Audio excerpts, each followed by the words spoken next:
The recent decision that Japan will lose its last two giant pandas, Xiao and Lei, marks more than the end of a popular zoo attraction. For the first time since the normalization of Sino-Japanese relations in 1972, Japan will have no panda on its soil.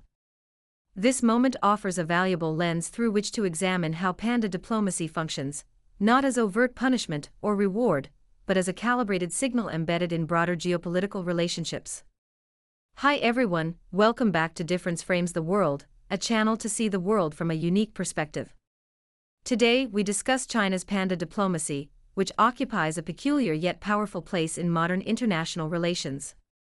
Few instruments of statecraft are as visually disarming, emotionally resonant, and politically flexible as the giant panda. Yet behind the soft fur and playful imagery lies a carefully managed system of symbolism, law, and leverage that reflects China's broader approach to diplomacy, patient, long-term, and acutely sensitive to political context.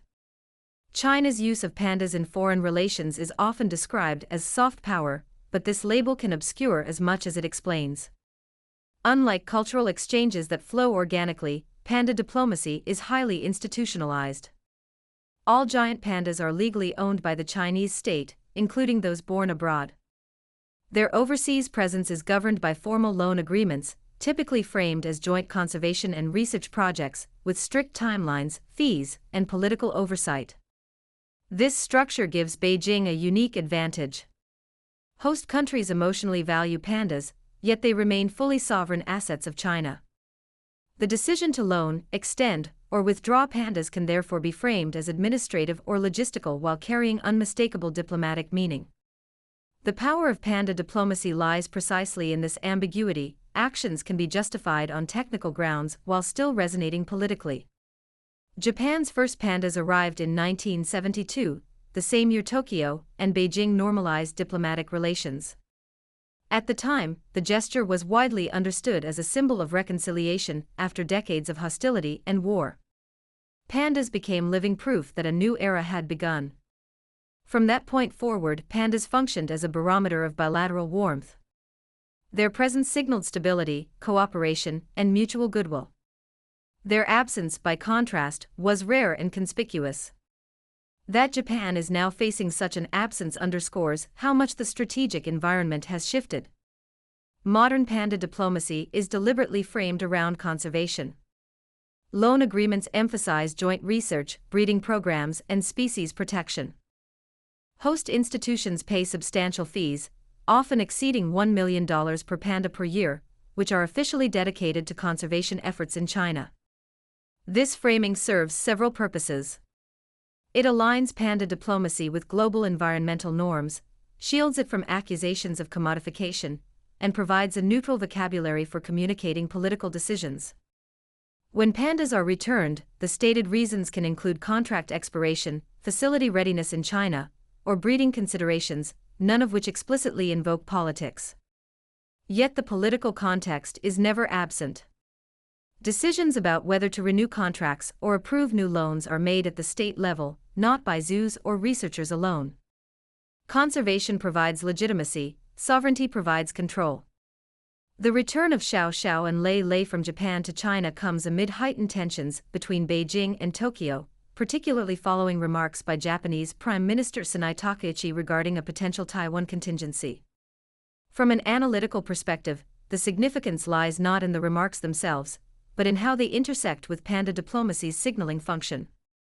The Tokyo metropolitan government sought to extend the pandas' stay or secure new loans.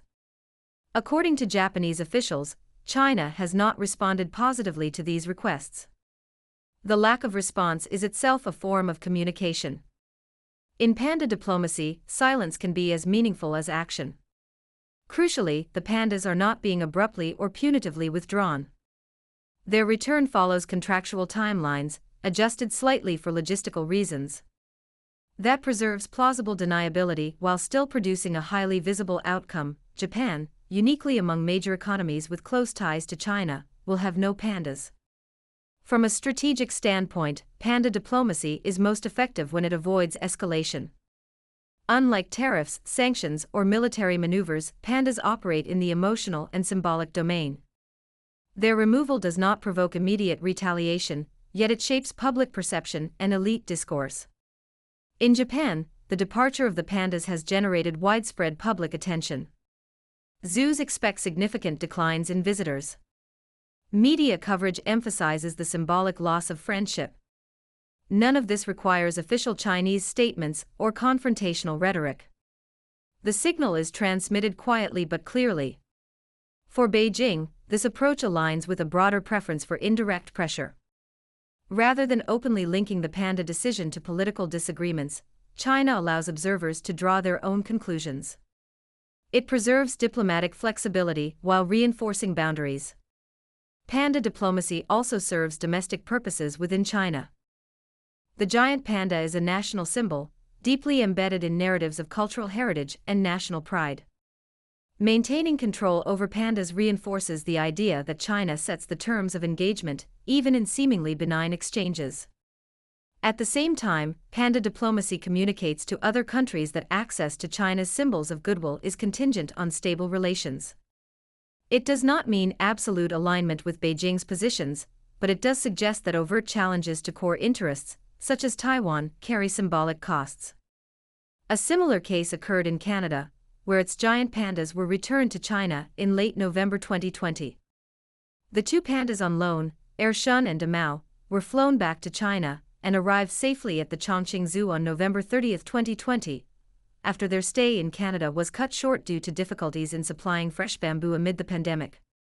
They had originally arrived in Canada in March 2013 under a 10-year loan agreement between China and Canada, spending time at the Toronto Zoo and later the Calgary Zoo before their earlier-than-planned return. Even though very few observers link the return of those pandas to the arrest of Meng Wanzhou in Canada, we cannot ignore the connection between them. It is ridiculous that a country like Canada could not find fresh bamboo for two pandas during the pandemic, even though flights were restricted. One of the most analytically interesting aspects of panda diplomacy is the asymmetry of emotional investment. Host countries often develop deep public affection for individual pandas, complete with names, fan clubs, and media coverage. China, by contrast, treats pandas as a strategic resource managed at the national level. This asymmetry creates leverage. When pandas leave, the emotional impact falls almost entirely on the host. China incurs little domestic cost, while the host country experiences public disappointment and, in some cases, introspection about the state of bilateral relations. Compared with economic coercion or military signaling, panda diplomacy is low risk and long-term.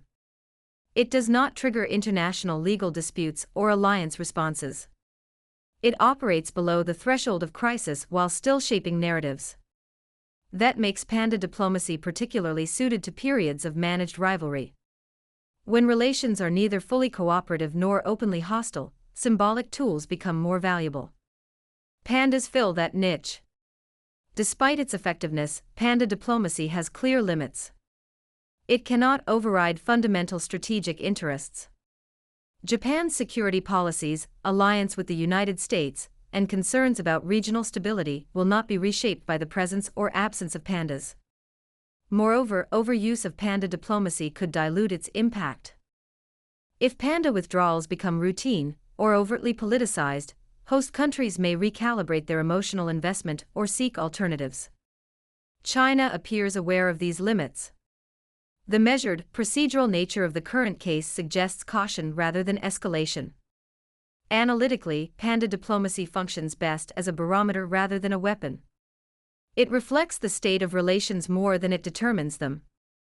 When ties are warm, pandas arrive or stay. When ties cool, renewals stall. In this sense, Japan's panda-free moment is less a cause than a symptom. It reflects a broader cooling driven by strategic mistrust, regional security concerns, and diverging narratives about Taiwan. Whether Japan will receive new pandas in the future depends less on zoo facilities than on the political atmosphere.